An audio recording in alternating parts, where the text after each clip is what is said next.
अच्छा है 21T28।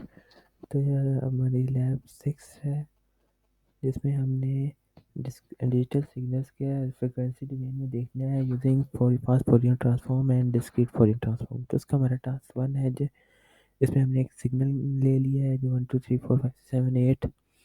उसका डेसिमेशन फैक्टर हमने डिफाइन कर दिया है इक्वल टू 2, और हमने सिग्नल्स को इवन और ऑड में डिवाइड कर दिया है। इवन में डिवाइड करने के लिए हमने ये फार्मूला डिफाइन कर दिया, ऑड के लिए कर दिया है। तो हम अगर डिस्क्रीट फोरियर ट्रांसफॉर्म इवन की और ऑड सैंपल की अलग निकालना चाहते हैं तो उसके लिए एन ई मतलब इवन, एन ओ मतलब ऑड, दोनों का हमने फास्ट फोरियर ट्रांसफॉर्म निकाल लिया और हमने दोबारा उन सिग्नल्स को मर्ज कर दिया, जो कि फास्ट फोरियर ट्रांसफॉर्म के बाद जो सिग्नल बने होंगे हमने मर्ज कर दिया है। तो उसे हमने डिफाइन कर दिया है लूप लगा के, उसका हमने डिस्प्ले करा दिया। तो उसका हमारे पास आउटपुट आती है। ओरिजिनल सिग्नल हमारे पास ये था, फैक्टर हमने इतना डिफाइन किया था, जो दोबारा सिग्नल रिकंस्ट्रक्टेड हो गया है यूजिंग फास्ट फोरियर ट्रांसफॉर्म, और ये आएगा। तो अगला टास्क हमारे पास अब ये है कि एक हमने सिग्नल ले लिया 2424, अगेन डिस्क्रिमिनेशन फैक्टर डिफाइन कर दिया है, उसे इवन और ऑड में डिवाइड कर दिया। उसका डिस्क्रीट फोरियर ट्रांसफॉर्म इवन और ऑड के लिए दोनों के लिए हमने अलग ले लिया है। तो उसके बाद हमने मर्ज कर दिया दोनों सिग्नल्स को,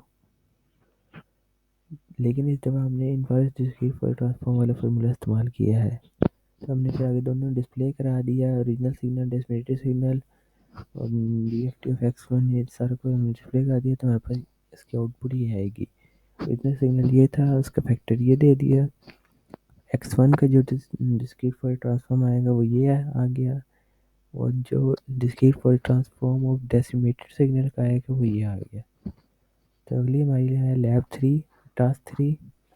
उसमें हमने दो सिग्नल x और y डिफाइन कर दिए, उसका डेसिमेशन फैक्टर अगेन डिफाइन कर दिया 2 का, दोनों को इवन और ऑड में डिवाइड कर दिया सिग्नल्स को, और दोनों इवन और ऑड का हमने फास्ट फोरियर ट्रांसफॉर्म ले लिया दोनों एक्स वाई सिग्नल्स के लिए। तो उसकी हमने लेंथ डिफाइन कर दी, फिर हमने x0 1 से n तक ले लिया, फिर y0, दोनों के लिए हमने नल वेक्टर बना दिया।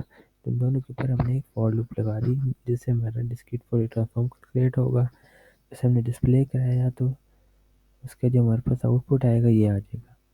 ये पहले हमारे पास x सिग्नल के लिए आ गया फास्ट फोरियर ट्रांसफॉर्म, और दूसरा हमारे पास y के लिए आ गया फास्ट फोरियर ट्रांसफॉर्म। अच्छा, हमारा अब है जी टास्क 4, जिसमें हमने फास्ट फोरियर ट्रांसफॉर्म का फंक्शन बनाना है। उसके लिए हमने क्या किया, x0 my FFT of x, इसकी लेंथ दे दी। बेस केस सबसे सिंपल केस जो होता है हो सकता है कि हमने n इज इक्वल टू 1 ये कर दिया, और हमने दोनों सिग्नल्स को इवन और ऑड में डिवाइड कर दिया, दोनों का लेटर फास्ट फोरियर ट्रांसफॉर्म ले लिया। उसके बाद हमने जो फास्ट फोरियर ट्रांसफॉर्म के बाद हमारे पास सिग्नल आया उसे हमने मर्ज कर दिया। तो ये हमने पूरा एक फंक्शन बना लिया। इसके बाद हमने एक कोई भी कमांड विंडो में या नेक्स्ट टैब में हमने सिग्नल दे दिया, तो वो ऊपर वाले फंक्शन से गुजरेगा तो हमारे पास जो आउटपुट आएगी ये आएगी FFT। ये पहला इसका आ गया, फिर दूसरे का FFT आ गया। तो अगला हमारे पास 5वां टास्क है, हमने 4 सिग्नल सैंपल्स डिफाइन कर दिए, सिग्नल डिफाइन कर दिया, चारों का हमने फिर 1 बाय 1 फास्ट फोरियर ट्रांसफॉर्म ले लिया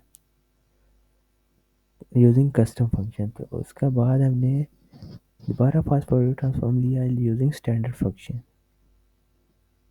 ये दोनों हमने फंक्शन पिछले टास्क में हमने डिफाइन किए थे, तो हमने नीचे डिस्प्ले करा दिया। तो उसके बाद हमारे पास जो आउटपुट आएगी ये आ जाएगी। कस्टम फंक्शन के केस में हमारे पास क्या है, फास्ट फोरियर ट्रांसफॉर्म आ रही है, और स्टैंडर्ड फंक्शन केस में, और दोनों को हम कंपेयर कर लेंगे। तो ये हमारे पास लैब 6 थी। Thank you.